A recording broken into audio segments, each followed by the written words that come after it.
Hey guys, this is Logan Kite. I'm doing a video for the card guys on my top 32 YCS Pittsburgh deck. I went 10-0 in Swiss, and I played Kaiju Zeus, so let's get into the deck.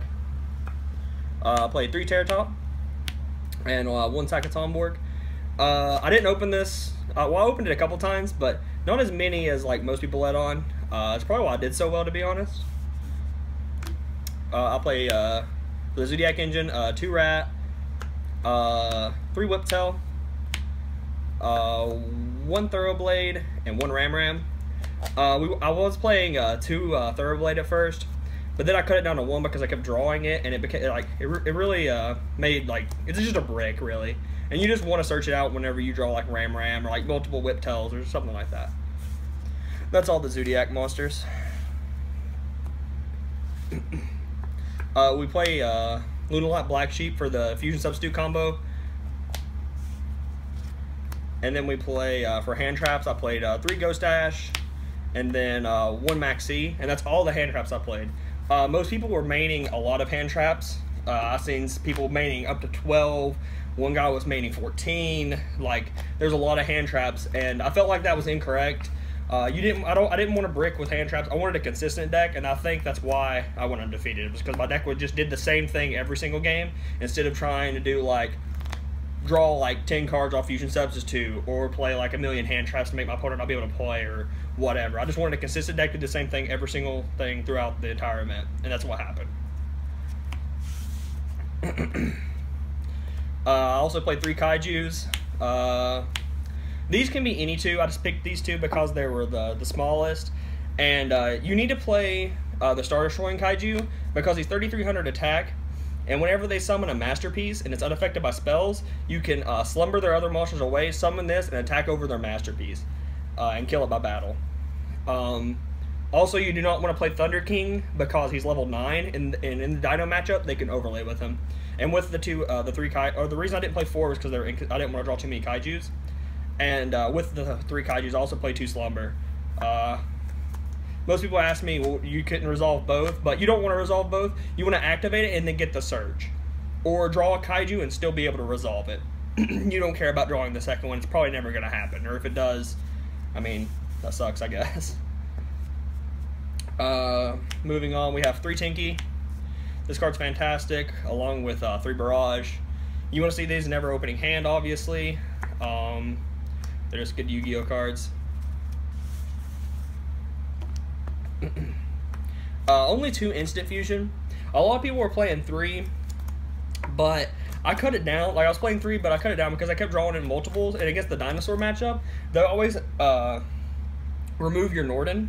So you don't ever, like, want to draw multiple Instant Fusions after that happens. Also, like, usually after the first Instant Fusion, like, you never, like, the second one doesn't usually come up, but you can shuffle it back if you do draw both with Emerald. We also play 2 Cosmic Cyclone. This card's fantastic. It's really good against the True Draco matchup, being able to banish cards. It's also good in the mirror, just being able to hit Barrage and stuff like that. But it was a pretty good card all weekend. We also played 2 My Body. This card was probably the best card in my deck by far throughout the weekend. Being able to stop, if my opponent ended with Hammer Kong and Dryden, being able to stop the Dryden was huge. Also being able to stop Ghost Ogre whenever I was pushing or stopping it, just trying, like if they're trying to kill like my Brawl Bull or whatever, or Leica or just whatever they're trying to stop. It was just a very good card. Also, I hit a Masterpiece with it, which was really good. It's probably like the best card you could hit with it. So yeah, it was really good. And also, I played 2 Chalice. In situations, it's better than My Body, and in situations, My Body is better than Chalice. But overall, both of the cards were fantastic throughout the weekend. I do not regret playing them. They're probably the best 2 cards in my deck.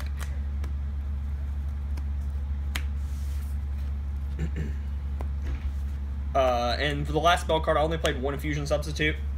A lot of people were playing 3 at the event, and they were just trying to draw like 10 plus cards or 8 plus cards or whatever. And I wasn't trying to do that. Game 2 and 3, I always sided it out. And honestly, I didn't even want to play it at 1. But the only reason I did was because it's like having 3 Rat in your deck. But game 2 and 3, it loses so hard to hand traps like Retaliating Sea, I just never wanted to resolve it. Moving on to traps, we have 3 Strike. and Solemn Warning. Warning's completely necessary because it stops Masterpiece's summon, and Strike is just an all-around versatile card. It's just good against pretty much every deck. I also mained 2 copies of Dimension Barrier. This card was really good. None of my opponents main decked this card, I don't think, or at least I didn't see it. And like every single time I activated the card, it was a blowout. I expected a lot of Zoo, but I didn't want to play 3 because I wasn't sure on like how heavily Dinos were going to be played, nor how heavily the Card of Demise deck was going to be played. So I really wanted only 2, and 2 worked out fine. I started the 3rd for the Zoo matchup, of course, but like the card was fantastic all weekend. Do not regret playing it at all. And then the last card I played was Combo. Combo's a lot better now because whenever you do your Zoodiac combo with Hammer Kong and you end with Hammer Kong, Emerald, and Drynit, if they clear that board, there's exactly 5 Zoodiac monsters in grave, excluding Rat. So you can shuffle them all back and still have a Rat in grave and draw a card. So it's really good to dump off Rat for turn 1. And that's the main deck. It's 43 cards. I guess I'll go ahead and get to the extra deck. The extra deck was pretty standard. We just played 2 Drydent, 2 Broad Bull, 2 Tiger Mortar. This is a little bit different, I think. I think a lot of people were playing 1 Leica, but I decided to play 2. It comes up a lot in the mirror match. I try to end every game with Emerald, Drydent, and Hammer Kong with the material under it, and throughout the game you want to do that multiple times. Also, being able to bring back Ram and pop it with a Barrage or pop it with Drydent is super powerful. And not always, you can't always shuffle her back with Emerald. We also played 1 Hammer Kong and 1 Borbo. A lot of people were like, some of my friends were saying they didn't play Borbo and they didn't think Borbo was correct. But I played Borbo and Borbo was fantastic.